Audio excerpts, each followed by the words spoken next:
우리 다 함께 사도신경으로 신앙 고백하심으로 10월 30일 새벽 기도회를 하나님 앞에 올려드리겠습니다. 전능하사 천지를 만드신 하나님 아버지를 내가 믿사오며 그 외아들 우리 주 예수 그리스도를 믿사오니 이는 성령으로 잉태하사 동정녀 마리아에게 나시고 본디오 빌라도에게 고난을 받으사 십자가에 못 박혀 죽으시고 장사한 지 사흘 만에 죽은 자 가운데서 다시 살아나시며 하늘에 오르사 전능하신 하나님 우편에 앉아 계시다가 저리로서 산자와 죽은 자를 심판하러 오시리라. 성령을 믿사오며 거룩한 공회와 성도가 서로 교통하는 것과 죄를 사하여 주시는 것과 몸이 다시 사는 것과 영원히 사는 것을 믿사옵나이다. 아멘. 우리 다 함께 찬송 315장, 통합찬송가 512장입니다. 315장, 통합찬송가 512장입니다. 내 주 되신 주를 참 사랑하고 곧 그에게 죄를 다 고합니다.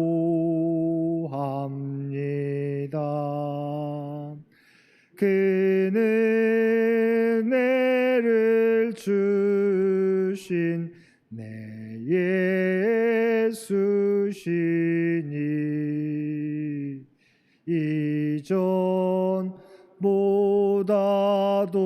이전보다도 사랑합니다. 주 날 사랑하사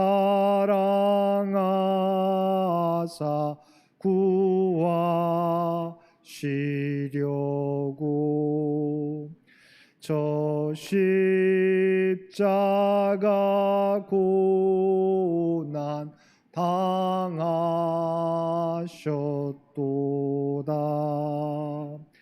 그 가시관 쓰신 내 주 배우니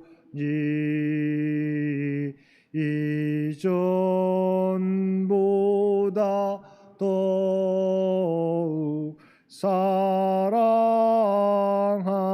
사랑합니다. 내 평생에 힘쓸 그 큰 의미는 주 예수의 덕을 늘 기림이라. 숨질 때에까지 내 한 말씀은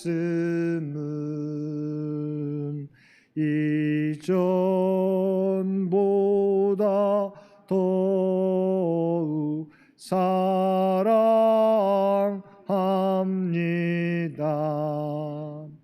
그 영광의 나라 나 들어가서 그 풍성한 은혜 늘 감사하리.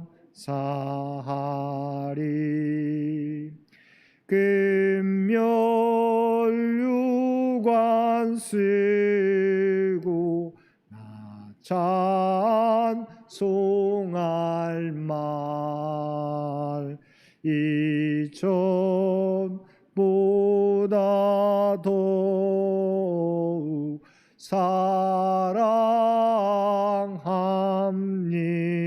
사랑합니다.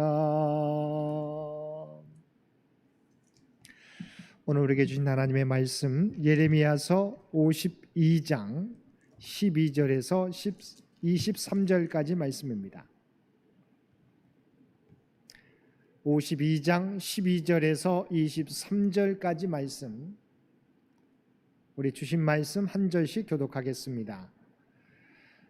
바벨론의 느부갓네살 왕의 19째 해 5째 달 10째 날에 바벨론 왕의 어전사령관 느부사라단이 예루살렘에 이르러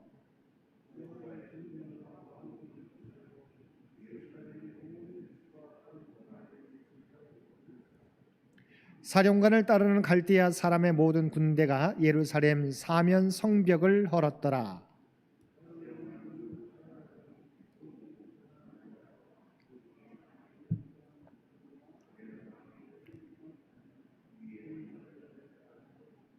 가난한 백성은 남겨두어 포도원을 관리하는 자와 농부가 되게 하였더라.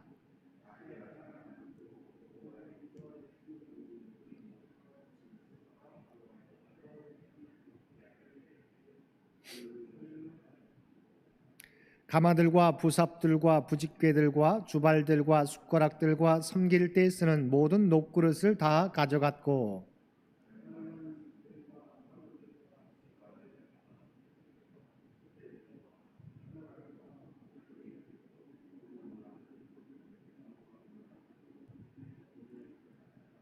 솔로몬 왕이 여호와의 성전을 위하여 만든 두 기둥과 한 바다와 그 받침 아래에 있는 12 놋소 곧 이 모든 기구의 놋 무게는 헤아릴 수 없었더라.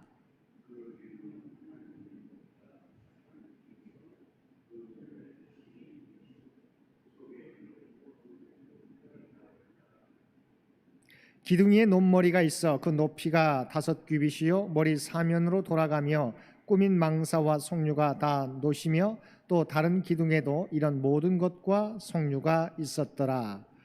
그 사면에 있는 석류는 96개요 그 기둥에 둘린 그물 위에 있는 석류는 도합 200개이었더라. 아멘. 오늘도 새벽을 깨우시고 주님 전에 나와 하루를 말씀과 기도로 시작하는 모든 성도님들 가운데 하나님의 놀라운 은혜가 충만히 임하시기를 주님의 이름으로 간절히 축원드립니다. 오늘 말씀은 바벨론의 느부사라단에 의해서 예루살렘 성과 성전이 완전히 파괴되고 많은 사람들이 바벨론으로 끌려가는 내용이 담겨져 있습니다. 때는 바벨론 느부갓네살 제19년 5월 10일 곧 예루살렘 점령 후 한 달 정도 지났을 때 바벨론의 군사령관 느부사라단에 의해서 예루살렘의 모든 집들이 불타고 사면 성벽이 헐리고 무너지게 되었습니다. 어제도 살펴보았던 것처럼 유다의 마지막 왕 시드기야가 여호와 보시기에 악을 행하며 바벨론에 항복하면 살 것이라는 하나님의 말씀을 거역하고 멸시하면서 바벨론에 거역하게 될 때, 바벨론 왕을 배반하게 될 때 그는 바벨론 느부갓네살 왕의 대대적인 공격을 받게 되었습니다. 그 결과 예루살렘 성은 파괴되고 성전 기물들이 남김없이 약탈당하는가 하면 성전과 왕궁과 성벽 등을 비롯한 모든 건물이 불태워지는 비극을 당하게 되었습니다. 뿐만 아니라 시드기야는 그가 보는 앞에서 그의 아들들과 모든 고관들이 죽임을 당하는 광경을 목도해야 했고 시드기야 또한 두 눈이 뽑힌 채 바벨론으로 끌려가야 했습니다. 이미 예레미야를 통해 줄기차게 선포되었던 남유다에 대한 하나님의 심판이 그대로 이루어진 것입니다. 남유다에 대한 심판은 여기서 그치지 않았습니다. 유다를 멸망시킨 바벨론의 군사령관 느부사라단은 4종류의 사람을 포로로 잡아갔습니다. 첫째 부류는 백성 중 바벨론의 통치에 저항하는 일부 가난한 사람들, 둘째 부류는 성중에 남아있는 백성들, 셋째 부류는 바벨론 왕에게 항복한 사람들, 넷째는 무리에 남은 사람들이었습니다. 이들의 총 숫자가 4,600명이라고 30절 말씀은 우리에게 말씀하고 있습니다. 느부갓네살 제23년에 사령관 느부사라단이 사로잡아간 유다 사람이 745명이니 그 총수가 4,600명이더라. 느부사라단은 바벨론에 대하여 저항 의지가 없는 가난한 백성들 가운데 일부를, 곧 아무런 소유가 없는 빈민만을 그 땅에 남겨두고 포도원을 관리하는 자 또한 농부가 되게 하였습니다. 느부사라단이 이러한 조치를 취한 것은 그들을 통해 예루살렘 점령군의 식량을 조달하고 유다의 독립운동이나 저항운동을 원천적으로 봉쇄하기 위함이었습니다. 바빌론의 갈대아 사람들은 유다 백성을 이처럼 포로로 사로잡아 갔을 뿐만 아니라 여호와의 성전에 있는 기물들을 약탈해 바벨론으로 남김없이 가져갔습니다. 17절에서 19절까지 말씀을 보시겠습니다. 갈대아 사람은 또 여호와의 성전의 두 놋 기둥과 받침들과 여호와의 성전의 놋띠아를 깨뜨려 그 놋을 바벨론으로 가져갔고 가마들과 부삽들과 부직궤들과 주발들과 숟가락들과 섬길 때 쓰는 모든 놋그릇을 다 가져갔고 사령관은 잔들과 화로들과 주발들과 솥들과 촛대들과 숟가락들과 바리들 곧 금으로 만든 물건의 금과 은으로 만든 물건의 은을 가져갔더라. 이처럼 하나님의 말씀에 불순종하고 우상을 숭배했던 남유다는 바벨론에 의하여 완전히 파괴되었던 것입니다. 근데 여기서 예루살렘 성과 예루살렘 성전의 파괴는 단순히 건축물이 파괴되는 이상의 영적인 의미가 있었습니다. 첫째는 예루살렘 성과 성전의 파괴는 하나님이 범죄한 이스라엘을 떠나셨음을 의미합니다. 여호와의 성전과 그 성전에 있는 예루살렘 성은 하나님이 이스라엘 중에 함께 거하심의 상징이었습니다. 그런데 이방인들에 의해 그 성전과 성이 무너진 것은 하나님이 이스라엘을 떠나셨고 그들을 심판하심을 의미합니다. 이스라엘에게는 가나안 땅 자체가 하나님의 은혜였습니다. 하나님의 애굽에서 종살이하던 이스라엘을 해방시키셨고 가나안 땅을 그들에게 주어 거주하게 하셨습니다. 그 모든 역사는 하나님이 아브라함과 맺었던 언약의 성취였습니다.